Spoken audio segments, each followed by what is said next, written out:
Are you married? No. Oh, that's a good news to a lot of viewers. They are also so happy, so happy. Already 30 years, the same girlfriend, only not married. Oh, Western style. Oh. So almost the same, but no ring. Okay. So yeah, so good. Still got chance. No ring, got chance. All right. Hey, hi everyone, I'm Tihua, and today is really special because it's the first time that we have a pro racer. In fact, it is a UCI Continental Pro Race Team racer, Jeroen Meijers, here with me. Hi, Jeroen, welcome, and really thank you for joining us today. So it's a rare chance because we are all in this Polygon factory today, and you're here. It's great. First of all, let us know a bit more about yourself. So I'm Jeroen Meijers. I'm coming from the Netherlands. Okay. Now I'm 30 years old. Already cycling since I was 6. Started very early, so already it's more like playing when you're 6. So already 24 years on the bike. In the last 3 years I'm with TSG. And I think already 5 years racing in Asia. 5 years in Asia. And before that, where were you racing? 2 years in a Chinese team. But for my feeling more 1.5 years, because the second year was COVID, started of COVID. So basically 2019 full season, 2020 just 2 months. And then from 21 I joined TSG. Okay, so you mentioned you started at 6. Yeah. What bike did you start with? I actually don't remember the name, but we have in Netherlands you have many cycling clubs. Right. What discipline? Is it road bike already? Road bike. But it's a very small aluminium frame, and my parents basically rent the frame because you're small and you grow. So you maybe use it 3-4 months, and then you give the bike back to the club, and they give it to a new young kid that's joining the club. Oh, so it's more like a rental bike from the local club, and they give it to the young riders. Oh, cool. And then at what age do you start racing actually? That's in the Netherlands already when you're 8 years old. When you were 8 years old? Yeah, but you just go to races, and maybe the race is maybe 10 minutes, 15 minutes maximum. Finish, you can go back home. Wow. So you started racing since 8. I mean, here in Singapore, our guys like 8 years old, we're still doing math.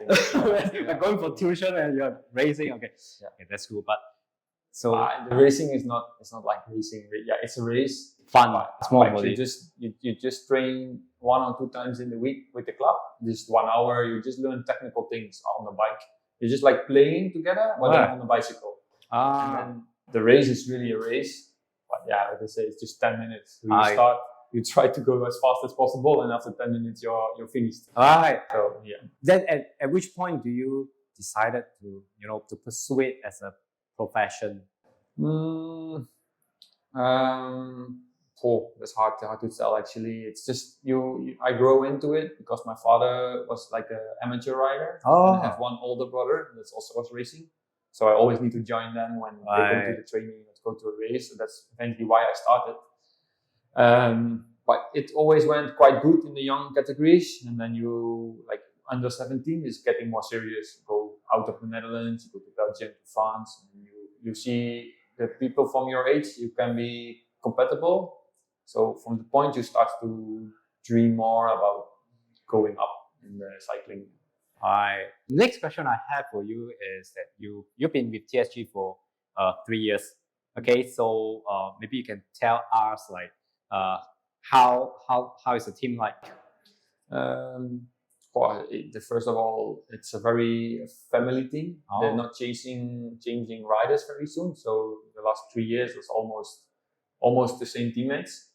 So that's why you go into the new season and you already know the most of them. So that feels like pretty familiar. And they're really kind people, and they have a very good structure behind the riders. Like in the office, they have I think 15 people in the office for a continental team. That's quite a lot. So yeah, there's a very good structure behind. So you go to races and you don't need to worry about anything, or for everything they have a person that's one doing the flights, the other one making the bikes ready. doing side events to grow the cycling community in Terengganu.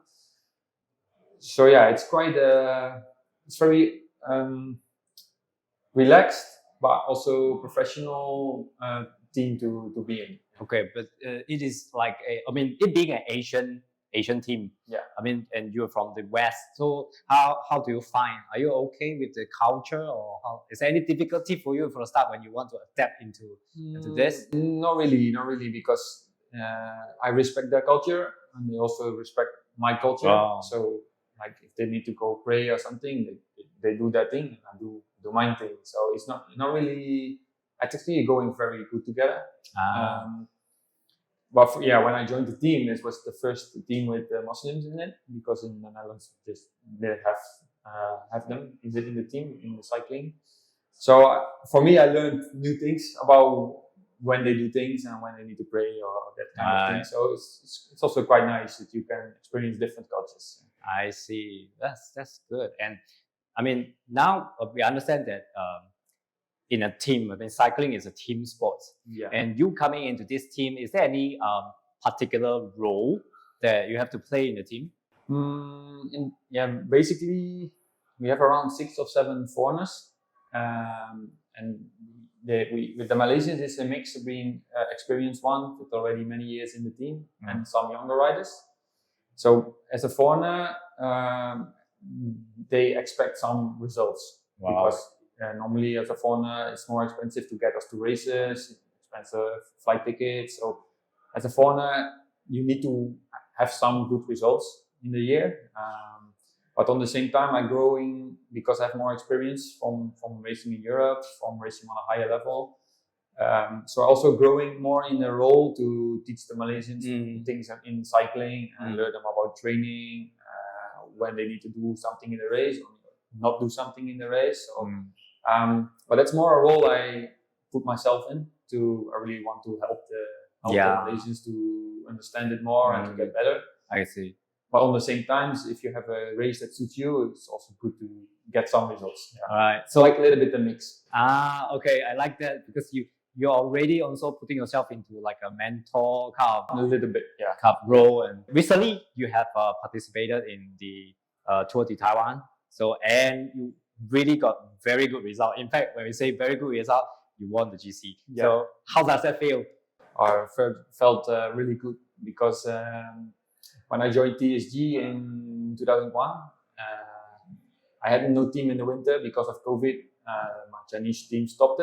So TSG took me in March, April, already when the season already started.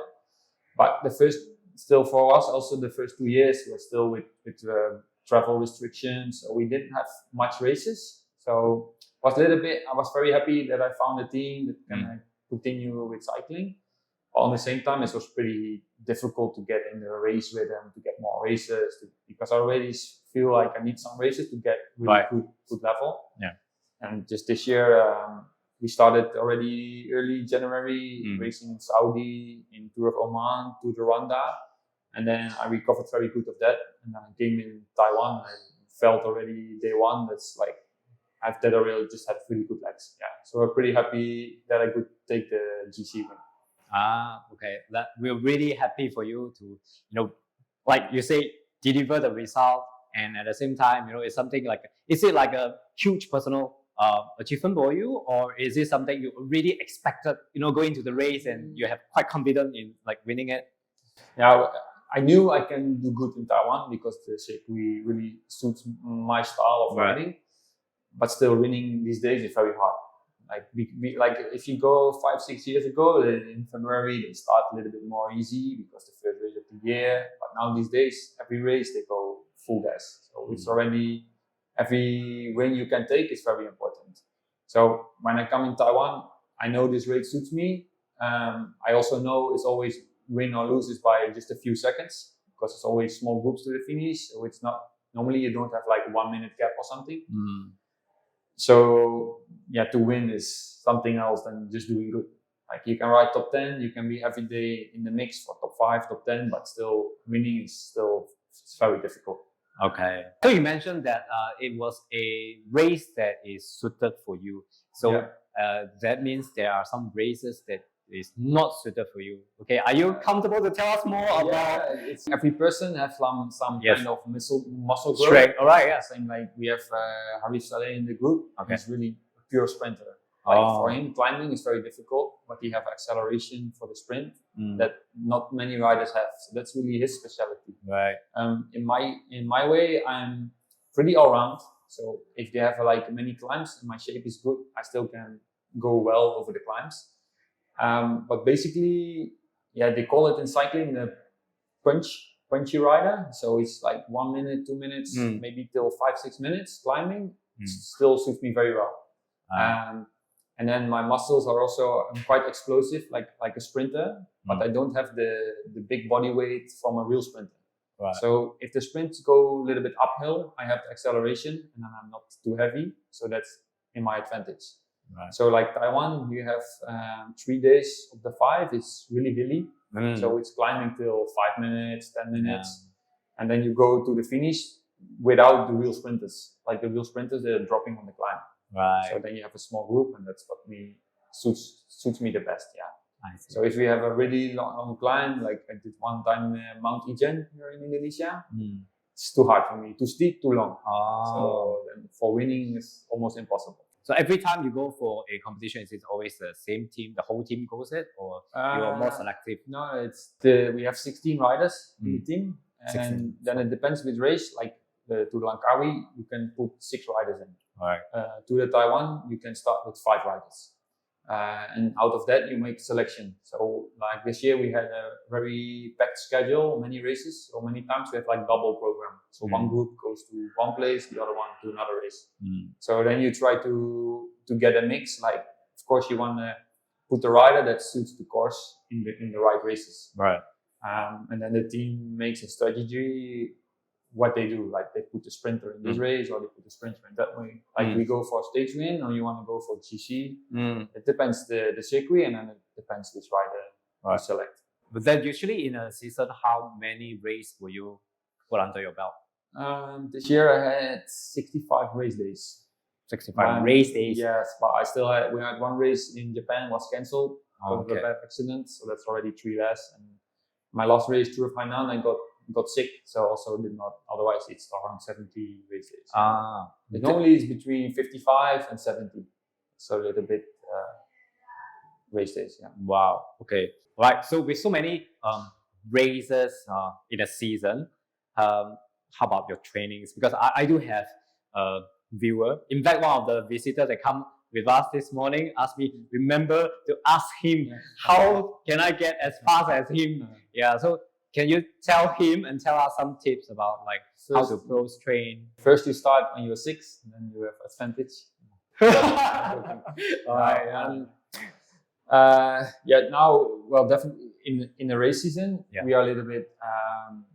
You're a little bit stuck on your races. So the racing, especially in Asia, and they work with block of racing. So February, March is always busy.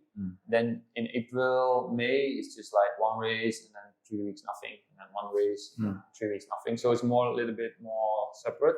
Okay. And then in the end of the year, like September, October, August, it's always also full. So normally the beginning is very full and the end. And in between, like in the summer, July, it's almost no race.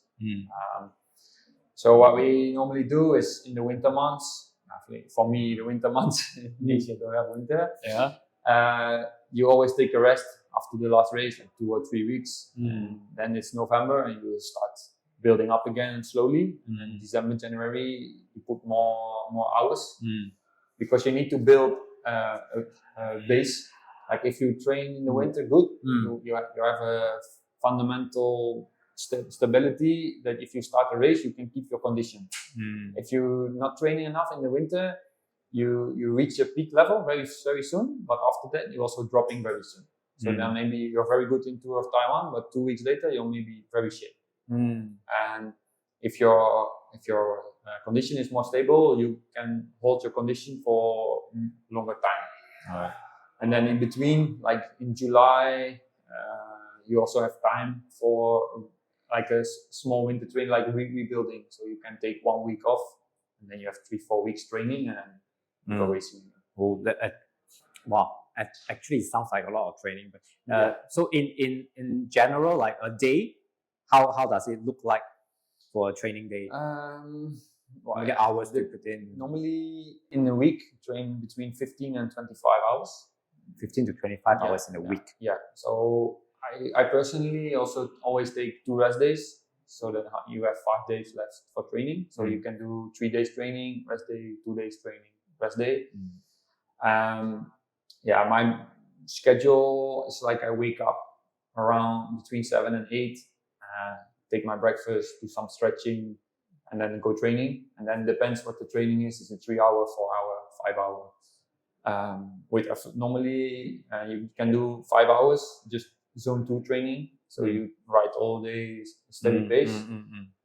Or you can do like 3 or 4 hours with zone 3, zone 4. So you ride maybe 1 hour, and then you do 10 minutes effort, 5 minutes rest, 10 minutes effort, things like that to build your condition. Because in the race they never ride one speed. It's go fast, go slow, go fast, go slow. So it actually sounds quite common and normal things that you do, but just that there's no special tricks to it, right? No, the most important thing is consistency. Like you cannot say like in January, you cannot say like, oh, I want to be good next month in February. It's just not enough time for us. Right. So there's no running away from it. The consistency is still needed. Okay, so with so many trainings and back-to-back races, I mean, like it's actually quite packed. The way I hear it, then how do you manage your personal life? I mean, other than training. Actually, my personal life is around the training and around the racing. That's the time you have left is the personal life, actually.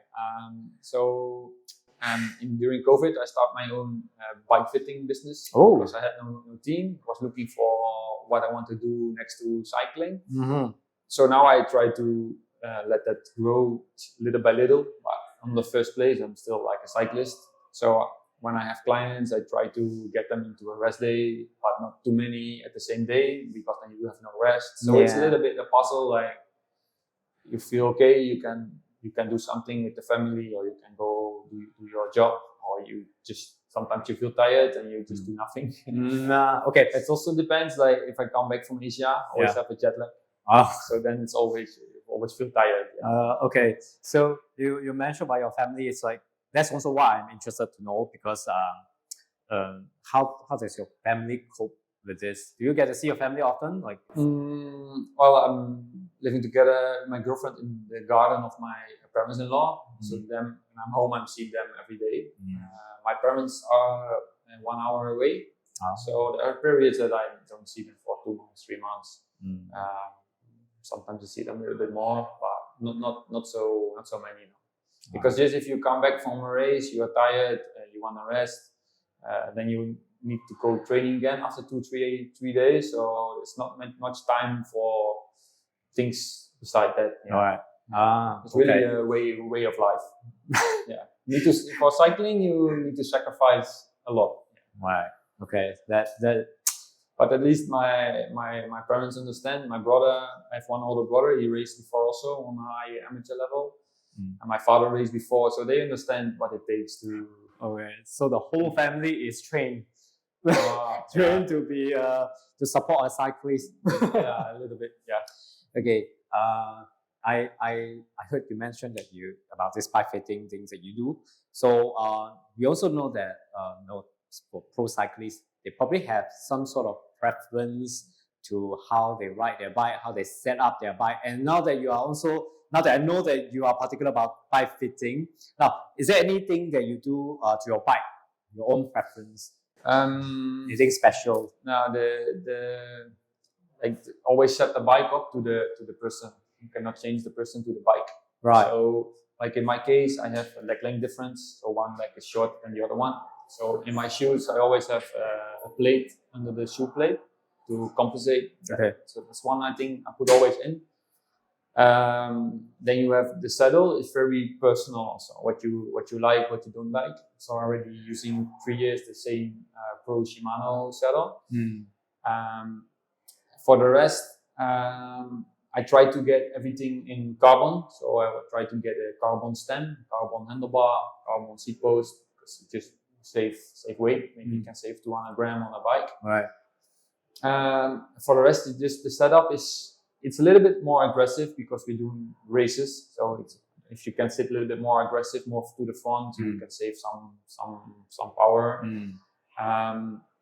But for the rest, it's really looking to have the smooth pedaling. Like if you just feel smooth pedaling, you can produce more power and you're comfortable on the bike. How extreme are the measures that you will take to lower the weight of your bike? do you go like one size smaller frame, two size? No. I always go for comfort first. So actually the setup, like as I explained, when I take a carbon stem or carbon handlebar, the setup is exactly the same when you take an aluminium, but you can save 200 grams with the same setup. So for that, changing it depends a bit on the race. Like we did this year in Mount Fuji in Tour of Japan, and it was just start at the bottom, 11k up and finish. There I took one bottle cage off. Okay. We have 3 choices of wheels: the 36, 50, and the 60 height. Yeah. So then you choose the 36 because it's also less weight. Yes. And I know I did not ride with glasses, did not ride with heart rate meter. We have 2 different helmets, like the Aero one and one more. Okay. So that's like extreme, but it's also easy to save some weight there. I still not get in the top 10, so it's not, it's not only the weight, it's also the legs. So So yeah, it depends a little bit, but it's not going extreme because like the most of the time I ride with the C50 wheels. They're more heavy than the 36, but I feel that the bike is more stiffness with more comfort, keeping the speed than with the 36. So then I choose more my comfort on the bike between the weight of the wheels. Oh, okay. Tell me about your team bike. How do you find your team bike, which is the Helios? Yeah, the Helios is actually surprised me pretty good. When I joined the team, we were racing Argon, and then last year 2020 we changed to Polygon. In the beginning, you need to look a little bit because the geometry is different. So in the beginning, I had a small frame with a 130 stem. But I already found out that it was not the same than the Argon measurement. So I changed to a medium frame and 120 stem, and I feel way more comfortable. The bike is pretty good. Yeah, the weight is I think my medium size with C50 wheels, I think is 7.2 kilograms. So that's pretty good for the bike. And the stiffness is also quite good. I would imagine that you'll be under a lot of stress, a lot of mental stress to go into a race. How do you handle that part? How do you prepare yourself for that? Do you actually have it in the first place? Some riders are more chill, you know. But I think every cyclist is always doubting if he train enough, if he train too much, if his condition is good, it's not good. You always go in a race, you never really know how your condition is to some other riders. So I think every athlete, doesn't matter if it's cyclist or different sport, I think mental health is getting more and more important role. I think 20 years ago it was the same role, but nobody talks about it. Nobody cares. Now it's more open subject. But you can win a race in your head. Like if you go to the finish with 50 riders, it's almost like a war zone. It's fighting for position, you're touching other riders, and you go 50, 60 speed. It's big stress. If you're mentally thinking, oh, it's dangerous, my legs are hurting, then you're already lost. So you can really, the mindset can really change the outcome of your performance. Okay, how do you prepare yourself then? I think it's more experience. I'm not really have like a coach in it or something, but during my career, you get some struggles. So it's always with ups and downs. But I think with the experience you gain, you can change your mindset a little bit, like the small things that I just say, like if you change your mindset, like I need to be there in the front, and you're in the front. If you're thinking, oh, it's dangerous today, or it's wet, or it's raining, then you're already lost. You're already behind. Okay. Yeah. So I think it's more if you know it, that your mindset is not good, or your mindset is good. I think that's the beginning. If you notice, like, oh, my mindset is negative today. If you notice that, then you can also change it to a positive mindset. Wow, it actually sounds deep. No wonder it takes experience. If there is a aspiring cyclist today and were to ask you for a piece of advice, if they want to take on this journey to become a pro cyclist, what would be some advice you would give them? I think first of all, nothing comes quick. So it's really consistency. If you really want to become a pro cyclist, you need to take it step by step. You cannot take 6 steps in one time. It's almost never happened. Maybe if you have a really big engine and you start racing, you feel like, oh, I'm really good, and maybe you go up more fast. But normally it's just step by step. And you really need to focus on yourself, because cycling is a team sport. But on the same time, if you don't perform yourself, then you're not really participating in the team. So yeah, that's like my 2 most lessons is you need to do it step by step, and you need to really focus on your own performance, on your own growth, and not really thinking about what he's doing, or he's going faster than me, or just really everybody have his own road, and you need to try to stick with that.